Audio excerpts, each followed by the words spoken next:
Asteroid, comet, or something else? Mysterious activity on an oddball space object raises new questions. This is by the University of Central Florida. UCF researcher utilizes the James Webb Space Telescope to uncover unique characteristics of 2060 Chiron, a distant centaur that exhibits traits of both a comet and an asteroid. These findings provide valuable insight into the origins of our solar system. Although our solar system is billions of years old, we've only recently gained deeper insight into one of its most dynamic and intriguing members. This is 2060 Chiron. Chiron belongs to a group of celestial objects known as centaurs. They're huge space objects. These objects orbit the Sun between Jupiter and Neptune and are aptly named after the mythological centaur, a hybrid creature because they exhibit traits of both asteroids and comets. In a groundbreaking study using the James Webb Space Telescope, scientists from University of Central Florida's Florida Space Institute, FSI, discovered that Chiron's surface chemistry is distinct from other centaurs.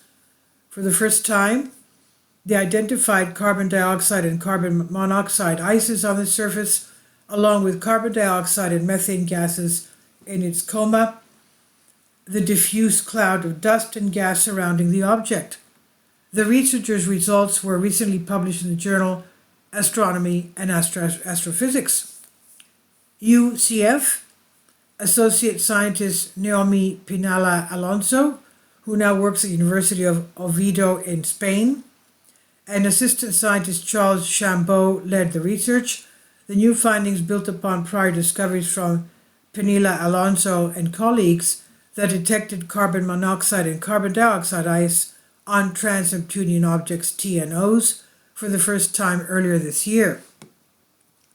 Those observations, paired with ones of Chiron, are creating foundational knowledge of understanding the creation of our solar system, as these objects have largely remained unchanged since the solar system was formed, Alonso said. And all the small bodies of the solar system talk to us about how it was back in time, which is a period of time we can't really observe anymore, she says. But active centaurs tell us much more. They are undergoing transformation driven by solar heating, and they provide a unique opportunity to learn about the surface and subsurface layers. Since Chiron possesses characteristics of both an asteroid and a comet, it makes it rich for studying many processes that could assist in understanding them, she says.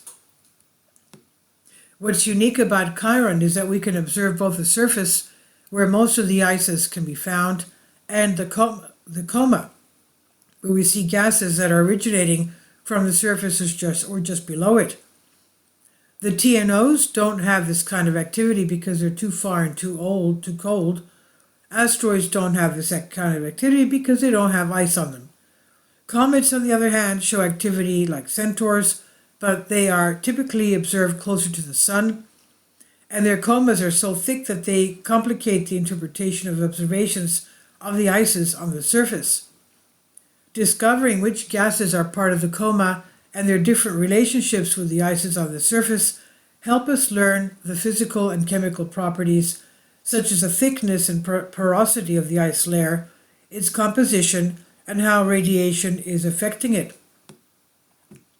The discovery of these ices and gases on the object as distant as Chiron, observed near its farthest point from the Sun, is exciting because it could help contextualize other centaurs and provide insight into the earliest era of our solar system, Chambeau says.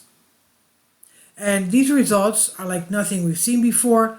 Detecting gas coma around objects as far away from the Sun as Chiron is very challenging. These detections enhance our understanding of Chiron's interior composition and how that material produces unique behavior as we observe Chiron. Chiron, first discovered in 1977, is an oddball among centaurs. The newly analyzed information helps scientists better understand the thermophysical process going on in Chiron that produces methane gas, he says. It's an oddball when compared to the majority of other centaurs. It has periods where it behaves like a comet, it has rings of material around it, and potentially a debris field of some dust or rocky material orbiting around it, so many questions arise about Chiron's properties that allow these unique behaviors. The researchers conclude that the coexistence of the molecules in various states adds another layer of intrigue for studying comets and centaurs. The study also highlighted the presence of irradiated byproducts of methane, carbon monoxide, and carbon dioxide that will require further research and could help scientists further reveal the unique processes producing Chiron's surface composition. Chiron originated from the TNO region and has traveled around our solar system since its creation. The orbits of Chiron and many other large non-planetary objects occasionally experience close encounters with one of the giant planets, where the gravitational pull from the planet changes the small object's orbit, taking them all over our solar system and exposing them to many different environments, she says. Alonso notes that the James Webb Spectra telescope showed for the first time Chiron's plethora of ices with different volatilities and their formation process, she says. And she said, we're going to follow up on this. It will come closer to us, and if we can study it and it at nearer distances and get better reads on the quantities and nature of the ices, silicates and organics, we will be able to better understand how seasonal isolation variations and different illumination patterns can affect its behavior and its ice reservoir. And this is on SciTech Daily by University of Central Florida. Please leave your comments and thank you for your support. I hope it stays as far away from us as possible because these things are huge, as they say. Thank you for your support. Support my Patreon account. The daily posts are 5 videos daily, and they are totally different from what I have on my YouTube channel. Thank you so much for your support and that you find all my content so interesting. You'll find the Patreon account details in the description box below.